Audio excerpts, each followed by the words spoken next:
État des lieux des marchés et plan de trading pour la semaine. Comme chaque lundi à la mi-journée dans Smart Bourse, on retrouve Romain Debril, membre de la cellule info d'experts de Bourse Direct. Bonjour et bienvenue Romain. Bonjour Grégoire, merci. Bon, intéressant, la semaine dernière, on a eu une consolidation éclair. Ça s'est joué en quelques heures mardi dernier, le 20 avril. Ouais.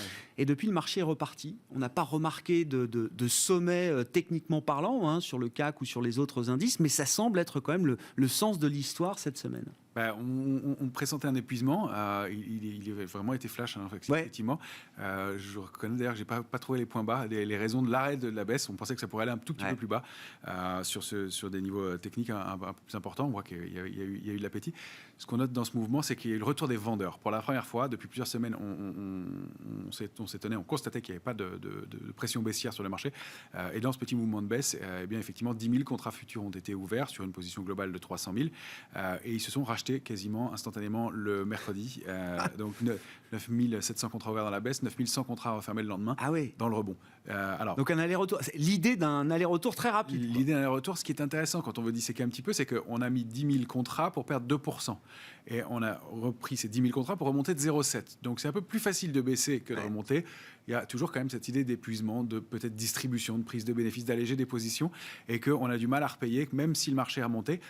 Toute la remontée s'est faite avec une diminution d'intérêt sur le futur CAC 40, et globalement, depuis 6 165 points sur le CAC 40 cash, il y a eu 17 000 contrats détruits. Ça veut dire qu'il n'y a eu aucun intérêt spéculatif à la hausse.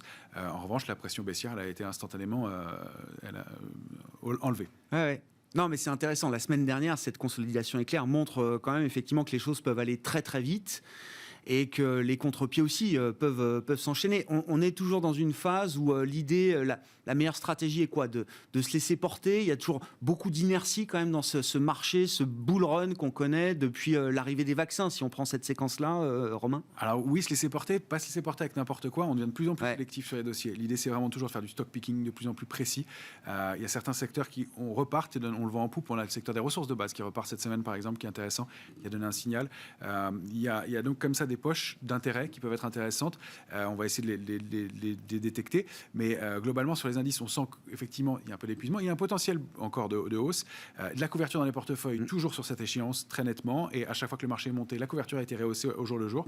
Donc ça, c'est vraiment un signe de protection sur l'échéance du mois de mai, donc jusqu'au 3e vendredi du mois de mai. Après, sur le mois de juin, ça se confirme semaine après semaine. Et jusqu'en décembre prochain, il n'y a aucune couverture dans les portefeuilles, une complaisance complète. Donc là, on a un vrai risque, beaucoup plus marqué.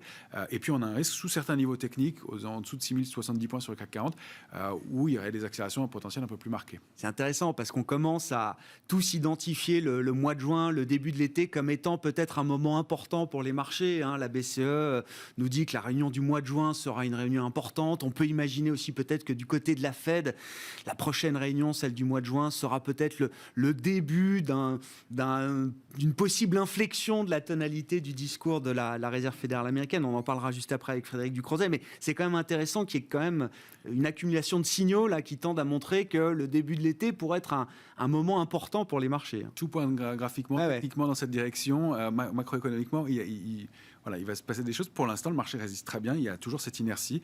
On se laisse porter. On écrète sur les points hauts, manifestement, mais pas d'alerte majeure dans l'immédiat, même si, encore une fois, on remonte avec rien du tout sur les futurs CAC 40. Bon, dans les tendances intéressantes du mois d'avril, qui marque une pause justement par rapport aux dynamiques de marché qu'on observait depuis l'arrivée des vaccins, on reparle des métaux précieux. Et l'argent, notamment, vous intéresse particulièrement, Romain. Oui, tout à fait. On évoquait l'or la semaine dernière. On choisit cette semaine pour parler un peu de l'argent.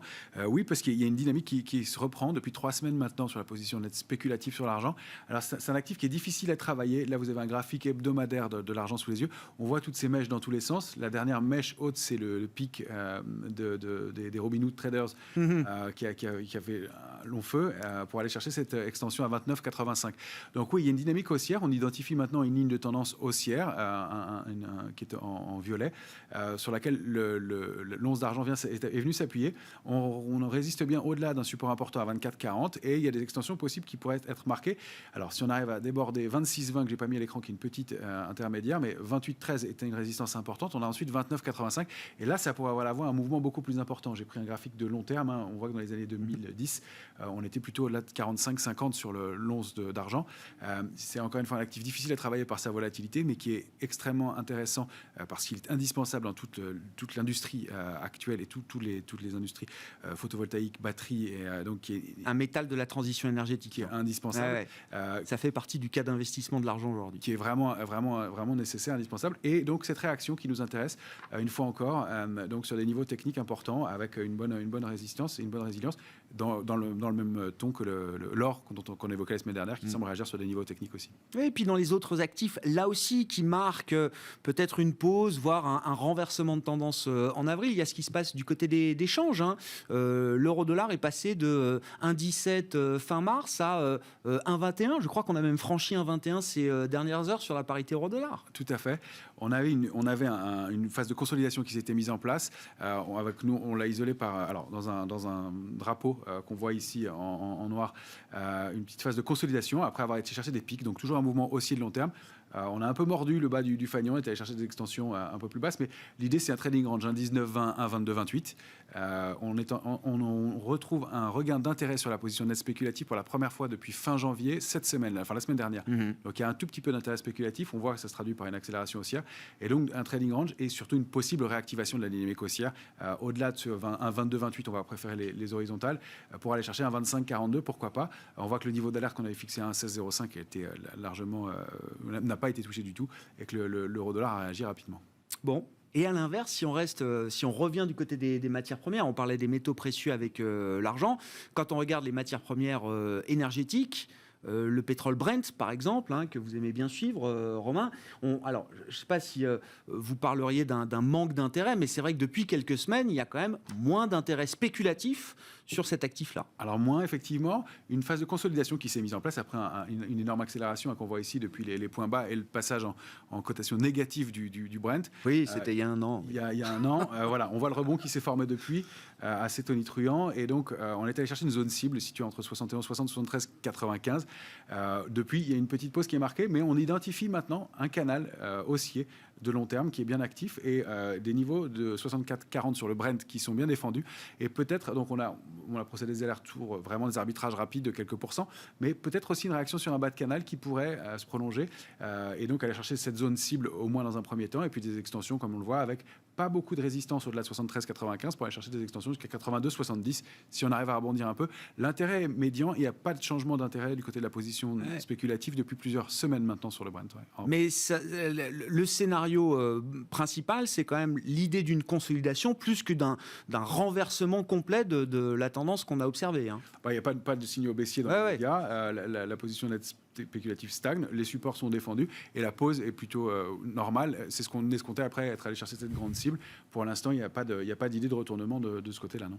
Bon, si on prend le CAC 40 là, avec la version court terme du CAC, le graphique hebdomadaire, le graphique journalier, 14 heures sur le futur CAC.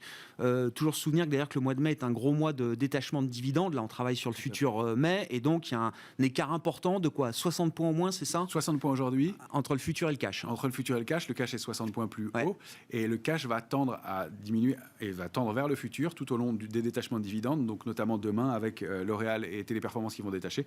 Donc on va baisser, mais l'écart, il faut effectivement l'ajuster aujourd'hui par rapport au point qu'on note. Si on veut regarder le CAC 40 cash, il faut ajouter 60 points aujourd'hui. Donc là, la tendance, c'est qu'il y a absence de tendance depuis quelques heures. Après ce trou d'air et ce rebond, on est allé scaler dans un trading range 6171. Alors c'est 174,5 points exacts, mais 6171, c'est le bas de notre ancien biseau que j'ai remis un peu plus visible cette semaine, parce qu'on est allé s'appuyer dessus la semaine dernière. Donc 6171, 174 en bas, c'est notre alerte intraday, et 6221 en haut qu'on est allé chercher encore vendredi au point près. Donc un marché qui est extrêmement technique, toujours drivé par beaucoup de spéculation, beaucoup d'arbitrage. Ce qui me fait dire que le rebond n'est pas très soutenu non plus par beaucoup de mains. Donc il n'y a pas d'alerte parce qu'il y a la couverture dans les portefeuilles. On pourrait même aller déborder ce niveau. Ce n'est pas parce qu'il n'y a pas beaucoup d'intérêt que c'est un signal de baisse, mais ça veut dire que cette zone est fragile et que si on se mettait à l'enfoncer, eh bien on pourrait accélérer assez rapidement. Donc, c'était déjà vrai avant. Avant la petite consolidation de la semaine dernière, déjà les niveaux sur lesquels on se trouve aujourd'hui, c'était des niveaux sur lesquels peu de monde était prêt à payer, Romain. C'est 12 risques qu'on escomptait, et ce trou d'air qui s'est produit assez rapidement. Voilà, on sait que il y a des paliers comme ça, et que donc sous ce niveau-là, on pourrait avoir un trou d'air rapide qui nous renverrait. Alors, la première cible, c'est 6128, mais je pense qu'on irait assez rapidement chercher l'alerte de court terme à 6072.